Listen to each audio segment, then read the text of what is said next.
আসসালামু আলাইকুম। আমরা চমৎকার একটা জায়গায় আসছি, এই খালের ধারে। এই দাদা মাছ ধরতেছেন, ওনার নাম হচ্ছে সাধন চন্দ্র বর্মন। কি মাছ পাওয়া যেত আগে? দাদা 70 বছর ধরে মাছ ধরতেছে। এই মানুষটি একটু ভালো থাকুক, সুস্থ থাকুক, সুন্দর থাকুক, এই প্রত্যাশাই আমাদের দৌলতপুর জেলে পাড়ার একজন জেলে। উনি দীর্ঘ প্রায় 70 বছর ধরে মাছ ধরতেছেন। ওনার বয়স উনি বলতেছেন 80 বছর নাকি। এই যে চমৎকার খরা দিয়ে উনি পুঁটি মাছ ধরতেছেন, ওনার নৌকায় আমরা আছি, খুব চমৎকার একটা পরিবেশে, খুব ভালো লাগতেছে। আমরা মাছ ধরা দেখতেছি এই দাদার এবং গল্প করতেছি অনেক। আমার দাদার সমবয়সী প্রায়। তো আপনি এত বছর ধরে মাছ ধরতেছেন, আপনার কেমন লাগে? ভালোই লাগে, কিন্তু আই নাই না সারা জীবন শুধু মাছই ধরছে? মাছ ধরছে আসিল, একসময় উন্নত ছিল। আচ্ছা আচ্ছা। বিগত 30 বছর আগে এই উন্নত একবারে ধ্বংস হয়ে গেছে। নদীর একাটাতে আচ্ছা, মাছ ধরা নিয়ে আপনি একটা মজার স্মৃতি বলেন, যে আমার এই স্মৃতি আছে বা এত বড় মাছ পাইছি বা এরকম কিছু একটা বলেন। না এখান থেকে না, অন্য কোথাও, মানে এই পর্যন্ত যত মাছ ধরছেন? বড় বড় মাছ মারছি, বড় বড় রূপ জালে মাছ মারছি। কোন জায়গায় এটা, কোন জায়গায়?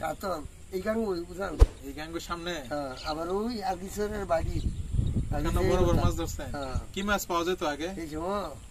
এই বলতে ভাবদা পাইছি, এত বড় পাবদা? এত ভাবদা পাইছি, কানলা পাইছি, তারপর রুই, কাতল, বাউস, বোয়াল, বিভিন্ন ধরনের মাছ।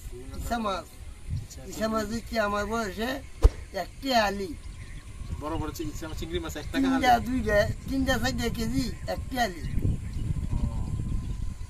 এখন তো সবকিছু দাম বেশি। আর এ খালি ইসার দাম হলো 2000 টাকা। হ্যাঁ, স্বাভাবিক দাম।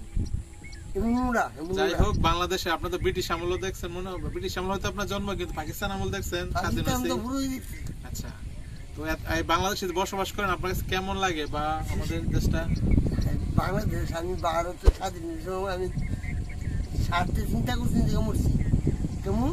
এই দেশে শরণার্থী যত উঠছে, আমি 35টা লেবার লাগাই আমি ইয়া করছি, এই খানা খাওয়াইছি। 5,000, 10,000, 8,000, 7,000 উঠছে দিল্লি। মুক্তি বাহিনী ট্রেনিং দিতে গেছে। মুক্তিযুদ্ধের সময় আপনি কোথায় ছিলেন? এই দৌলতপুরে? ভারতে ছিলাম আমি। ভারতে আগরতলার দুর্গাবাড়িতে আছেন, দুর্গাবাড়ি থেকে আর পূর্ব দিকে 10 কিলোমিটার পূর্ব দিকে ছিলাম, বটতলা ক্যাম্পে। ওইখানে ইঞ্জিনিয়ারিং কলেজ, ওই কলেজের আমি মিলিটারি ক্যাম্পে গেছি। আমার মুখমত আছে, কিন্তু স্বার্থে চিন্তা করছি না। বুট 6টা লাগছি, রাইতে 12টা কাজ করছি। আবার পরে স্বাধীন হওয়ার পরে দেশ সেখানে চলে আসছে। স্বাধীন হওয়ার চলে আসছি না তো। দেশ স্বাধীন হওয়ার পর 16 ডিসেম্বর যখন দেশ স্বাধীন হলো, জানুয়ারি ডিসেম্বরে 22 ডিসেম্বরে গাড়ি যা আমরা ঈশ্বর পাঠশালায় নদী আছে কুমিল্লা, এবং মানে যে স্থান, যে থানার লোক, ওইখানে ওই 450 গাড়ি আমরা ক্যামেরা 35,000 লোক আছে, 52,000 লোক আছিল। 35,000 ভারতে 1 কোটি শরণার্থী ছিল যেখানে। না, আমগো ক্যাম্পের মধ্যে 52,000 লোক আছে। 52,000 লোক আছে। 52,000 মধ্যে 35,000 ছিল আমরা হিন্দু, আর 17,000 ছিল মুসলমান। বর্ডার এলাকার লোক সব গিয়ে উঠছে। এরপরে হাফাইনা ক্যাম্পে আছে। অনেকে কিন্তু ভারতে রয়ে গেছিল, কিন্তু আপনারা এসে পড়ছেন। ভারতবর্ষের স্বাধীন হওয়ার পর ভারত সরকার, ইন্দিরা গান্ধী সবাই অবশ্যই, তা তো আমাদের দেশ নাগরিক কেন পাঠাবে না? কিন্তু ভারতীয়রা মনে করে আসামে বা আগরতলাতে অনেক হিন্দু আপনারা রয়ে গেছেন আর কি। মানে সবাই তো চলে আসছে, রয়ে গেছে, কোটিপতি, বিরাট ধনী, বিভিন্ন কারণে রয়ে গেছে। কারণ না, মানে আত্মীয় স্বজন আছে, ওইখানে রয়ে গেছে। যাক, এই তিতাস নদীতে আপনি অনেক দিন ধরে মাছ ধরতেছেন, অনেক কিছু দেখছেন, এই কাল সেই কাল। তিতাস নদীতে বিগত 70 বছর ধরে মাছ ধরি। দাদা 70 বছর ধরে মাছ ধরতেছে। দাদার সাথে আসলে গল্প করতে করতে খুব ভালো লাগছে, এবং উনি নাকি আমার দাদা, আমার দাদার বয়সী, সমবয়সী আর কি। এই যে উনি মাছ ধরতেছেন, চমৎকার ছোট ছোট পুঁটি মাছ। আমরা গল্প করতেছি দাদার সাথে, বিভিন্ন গল্প করতেছি, আর এই সুন্দর সুন্দর পুঁটি মাছ ধরতেছেন। ভালো লাগতেছে আর কি, অপূর্ব সুন্দর পরিবেশে মাছ ধরতেছি এবং গল্প করতেছি, অনেক গল্প। হ্যাঁ, উঠতেছে। এই পুঁটি মাছ কি নাও?